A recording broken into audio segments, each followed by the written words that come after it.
Okay, so I have my top 10 election must watch seats and ultimate election prediction, ultimate final election prediction. Yeah, I've done this because a lot of other of the best YouTubers have done this as well, and I'm hoping to join them tomorrow, and have some fun there. Yeah, so yeah, and one thing that we'll do is probably compare how we did in comparing the seats.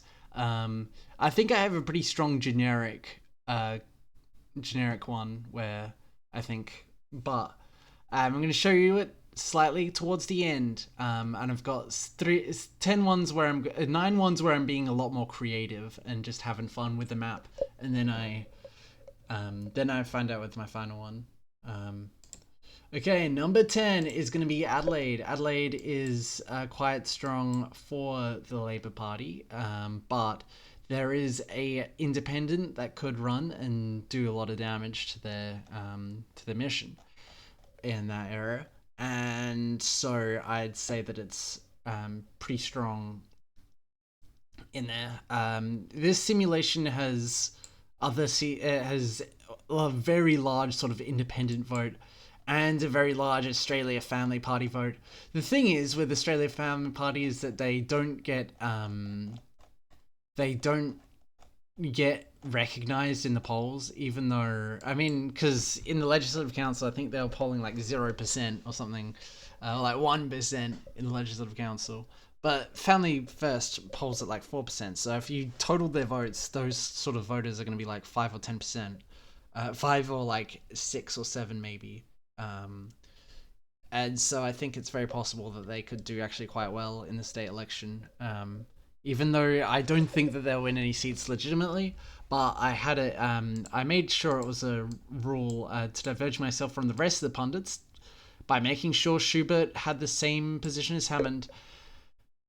That'll come in later in the video, where I sort of talk about a few of the seats, and then I make sure, like, where they sort of end up in sync with each other. But this one, it's impossible because Schubert does not have an independent running. So I was like, oh, why not? Yeah. Okay, number 9, Flinders. Flinders is very tiltish, and so yeah, Flinders does. Yeah, it's tiltish mostly between Liberals and One Nation, but it's very possible that it's not at all possible. Actually, not. I think my top 5 are possible. Maybe the rest of them aren't that. I think they're possible, but I think anything's possible with this election because we don't actually have, like, the polls aren't that good because it's a state election, and the fundamentals are sort of all over the place, and so it's very possible to say, that, like, the economy's going badly, and so the state will vote much more right than people expect, or that the Labour Party's got a very strong house of cards, and this is what it's sort of is expecting, like a sort of Mark McGowan-esque election. Um, yeah. 8, McKillop. McKillop is here. It is a 3-way race. And so in there, they have a very big sort of state in between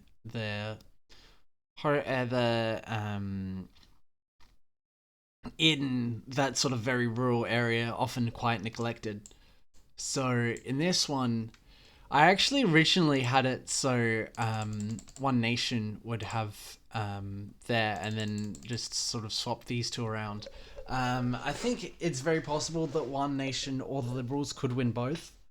And yeah, so I sort of made them a little bit interchangeable. But the original one that I had was where One Nation had had McKillop. Um, but I think it is very possible that it could change around. Why? Because the Liberals have they don't have incumbents in those areas, so they don't have an incumbent in McKillop. They don't have an incumbent in the jury. They do have incumbents in Hammond and Schubert, but they're doing quite well. But they're busy, and Schubert is busy. Ashenhern is Schubert, and she's busy with like doing the whole strategy, whole liberal strategy. And then one of the members is in for Hammond. I don't remember his name, and he might be doing quite well. I don't know. I haven't checked on with Murray Bridges, who's been campaigning Murray Bridge, but it seems that like all the campaigners campaign, all the members generally do quite well in campaigning because they have a very good base that they've worked on for years. Um, but still, it's very possible that this map is kind of, yeah. I mean, this map is very much, in my opinion, that anything is possible in this election. Um, yeah. So the next one is going to be Schubert. Schubert is going to be, in my opinion, Schubert is uh probably more liberal than like. The thing is, okay, so most people think it's very liberal, and then I sort of originally had the perspective that it wasn't very liberal because their leader is unpopular. But then, like, nowadays, I'm seeing that, like, what the leadership approval ratings are, and they're sort of very even for Schubert, for Ashenhern. And so I think she's doing quite well. She did quite well in the debate. She did sort of quite well. So I think she might stay on step with Chaffee, or with one of the other ones. Um, so yeah, here's yeah. So new delegation. I think it's safe if that happens, if this situation happens where the Liberals win a lot of places where they have strong members, but they don't win places where they have a strong One Nation vote.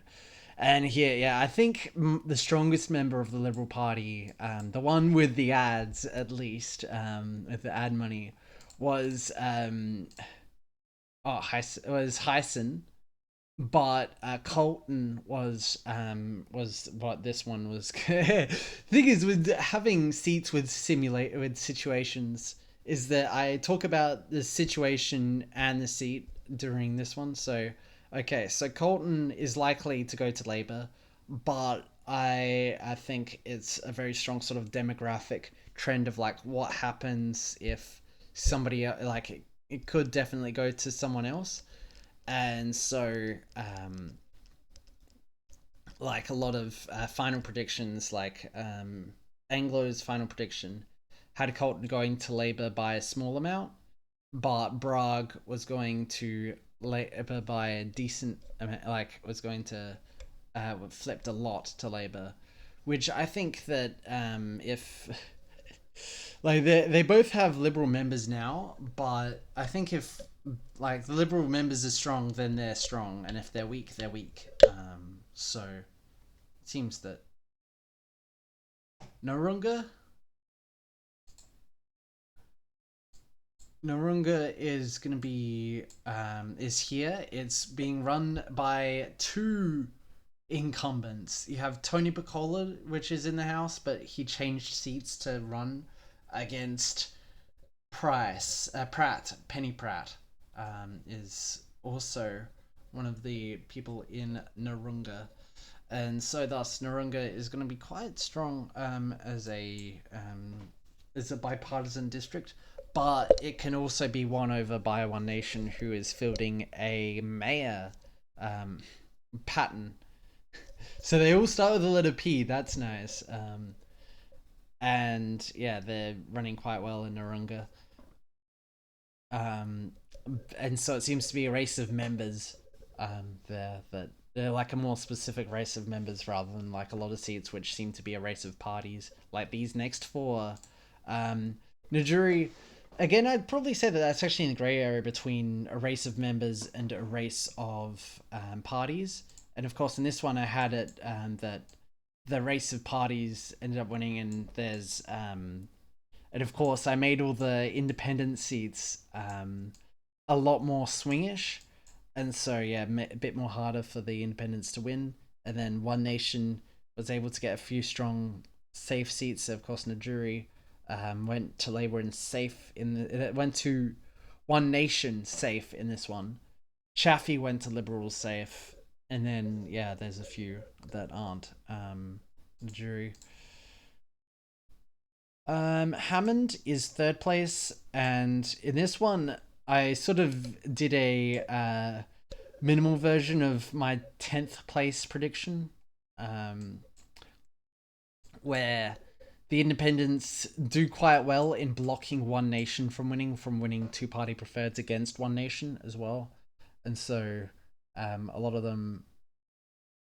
Yeah, and this is counteractive to a lot of my predictions, which have them going in places that maybe they might not be. Okay, my next one is going to be number 2, Heisen. Heisen is over here. It the one thing that AAF has said is that it could go green, which I actually like. That's a funny one where you have like an actual 4-party house, rather than just a 3-party or a 2-party house, or the edgy one with Labour winning everything and it's a 1-party house. Um, I think it's very possible that Heisen, and yeah, again with like pronunciations, a lot of people. I mean, mispronouncing things is cool, in my opinion. If you can pronounce things, um, it's okay.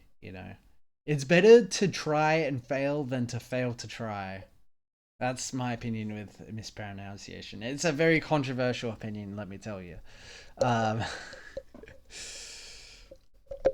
but yeah, I use Heisen, because that's what the member. I think the Liberal member for Heisen is very strong, but it could definitely fall to the Greens. It could be like a Greens versus Labour contest, and then the Greens win against Labour, and then no, oh no, it could be a Greens versus One Nation contest where the Liberal loses, where Josh Teague loses his primary vote and then gets like fourth, and then the Greens win that run from there. Um, my ultimate prediction. This is my ultimate prediction here, where it's actually completely tied between the two. Not that One Nation won't win more in the Legislative Council, because I think they will. But I think there's also that often these state elections are often very unfair because they don't have enough seats to um, have things be proportional in the lower house at all. And so I think it's very possible that One Nation will piss off the Liberals by winning 5 seats, and the Liberals will piss off One Nation by retaining opposition status. And that those two things will happen, I think. Where you have a strong Bragg. And Bragg, I think, will determine the future of the right in the state, where it will determine whether the right can actually win government through winning the city, because you have to do that to win government, or whether it fails to some variant of the left, and now the right has to be a lot more creative in pushing into the left, which has dominance over the city. So yeah, what people say in Prague is probably more important than what they say in the rest of the state. That's my opinion. Yeah, the thing is, I have a friend who lives near Prague, and I wouldn't necessarily say she's conservative, but I could definitely imagine her voting for like a liberal member. Um, but but there's a lot of contention with like Prague. I think again, Anglo Elections has said that Liberal members seem to be doing quite well in their like with getting volunteers and stuff, which is pretty good when you actually want to when you want to get in second place or third place, but it isn't best when you want to win a seat. Um, but then again, anything can happen. And again, I think this is a pretty strong generic prediction because it doesn't have a supermajority for Labour. It does have who is again. I'd say that they're that my generic one would be 38 Labour, like 24 One Nation, but like 16 Liberals and probably 13 Greens. They're in percentages, and then TPP would be better for One Nation than it is for the Liberals in general, but in certain but in seats that have Liberal members, it's going to be better Liberals than it is One Nation. If you get what I mean, yeah. Thank you for watching this video. Go ahead and give a thumbs up and subscribe, and as well as that, accept me into the Discord server, the person who Aussies elect and Anglo election insights and sermon. Please let me into the stream. Yes, please. See ya.